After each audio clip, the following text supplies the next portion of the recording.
Hello everyone, welcome to my channel. आज मैं आप लोगों के साथ शेयर करने जा रही हूँ कि हम एक छोटी सी ड्राइंग रूम को भी हम बहुत अच्छे से डेकोरेट करके रख सकते हैं। जैसे कि मेरा भी छोटा सा ड्राइंग रूम है, उसमें से 5 सीटर सोफ़ा आता है और मैंने एक बड़ा सा शोकेस लगा रखा है बस, और इसमें कुछ नहीं आता है। तो जब भी हम डस्टिंग करते हैं तो हमें सबसे पहले सारी डेकोरेटिव चीज़ों को उतार के अपने टेबल पर रख लेनी चाहिए और फिर उसके बाद उन्हें क्लीन कर लेना चाहिए। और क्लीन करने के बाद फिर हमें उन्हें अलग अलग तरीके से अरेंज करना चाहिए, क्योंकि अगर वापस से हम उसी तरीके से अरेंज कर देंगे तो कोई आपको अलग चेंजेस नहीं दिखाई देगा। तो इसके लिए आपको कोई ऑर्गेनाइजेशन की ज़रूरत नहीं है और कोई भी डेकोरेटिव पीसेस को ख़रीदने की ज़रूरत नहीं है। जो भी आपके पास अवेलेबल है बस उन्हें ही आप अलग अलग तरीके से डेकोरेट कर लीजिए, उसी से आपका रूम बिल्कुल अलग दिखाई देगा आपको।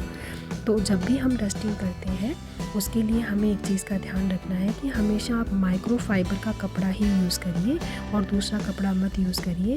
और इससे क्या होता है, माइक्रोफाइबर के कपड़े को जब हम गीला करके अच्छे से निचोड़ के जब सब चीज़ें क्लीन कर लेते हैं तो अच्छे से क्लीन हो जाती है, उससे हमारी हैंड्स ख़राब नहीं होते। अगर हम उसी की जगह कोई दूसरा कपड़ा यूज़ करेंगे, फिर कॉलिंग भी यूज़ करें और जो भी लिक्विड चीज़ें होती हैं क्लीन करने वाली उनसे क्लीन करते हैं तो हमारे हैंड्स बहुत ज़्यादा ख़राब हो जाते हैं, बहुत रफ़ हो जाते हैं। तो उनको सॉफ्ट रखने के लिए जैसे मैंने आपको तरीका बताया उस तरीके से आप यूज़ करिए उस कपड़े को। ऐसे जो भी दीवार पे जो चीज़ें होती हैं उनको वहीं पे रखी रहने दीजिए, कि उसको उतारने के बाद बहुत दिक्कत होती है लगाने में। तो आप उसी के ऊपर वहाँ दीवार पे लगे ही उन्हें अच्छे से क्लीन कर लीजिए।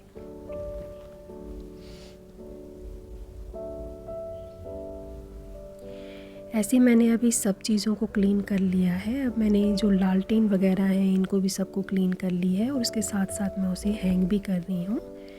अब मैं एक चीज़ का आपको और ध्यान रखना है कि जब भी आपका जैसे कमरा अगर आपका येलो कलर का है तो उस टाइप के आप पर्दे ख़रीद लीजिए और उसी टाइप के आप सोफ़े दो सोफ़े और एक सोफ़े का 2 सेट रखिए और 2 सेट ही आप कर्टेंस का रखिए, जिससे कि आप हर 6 मंथ में आप अपने कमरे को थोड़ा चेंज कर सकें।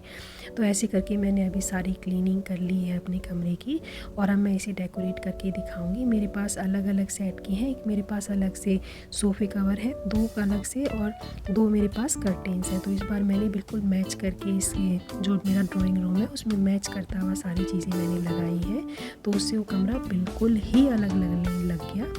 तो अब देखिए आप, जैसे मैंने अभी सब चीज़ें तो क्लीन कर दी हैं लेकिन अब मैंने अभी डेकोरेट किया है।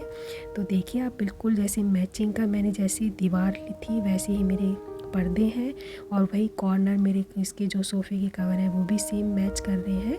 और अपने कॉर्नर्स में मैंने अलग अलग तरीके से उसे अरेंज कर दिया डेकोरेटिव पीसेस को। और जो मेरा शोकेस है उसमें मैंने लाइटें लगा रखी हैं। तो जो भी आपके पास शोकेस होता है उसमें आप अलग अलग कलर्स की लाइट लगा लीजिए और कॉर्नर्स में भी आप अलग अलग कलर की लाइट्स लगा लीजिए। तो मैंने दोपहर के लिए कॉर्नर में येलो कलर की लाइट्स लगा रखी हैं, जो वार्म लाइट्स होती हैं। जो भी गेस्ट आते हैं तो मैं उस टाइम पे वो जला देती हूँ, तो उससे बहुत सुंदर कमरा लगता है। और इवनिंग में जब भी मेरे पास गेस्ट आते हैं तो मैं जो मेरा शोकेस है उसमें मैंने कलरफुल लाइट्स लगा रखी हैं, तो उन्हें ऑन कर देती हूँ, तो उससे बिल्कुल ही अलग लुक लगता है कमरे का। तो आपको ऐसा कुछ कमरा दिखाई देगा बिल्कुल रात के टाइम पे। तो जैसे मैंने आपको बताया, एक बार इस तरीके से आप अपने कमरे को डेकोरेट करके देखिए, आपको कोई चीज़ ख़रीदने की ज़रूरत नहीं पड़ेगी और आपका कमरा भी आपको बहुत सुंदर दिखाई देगा।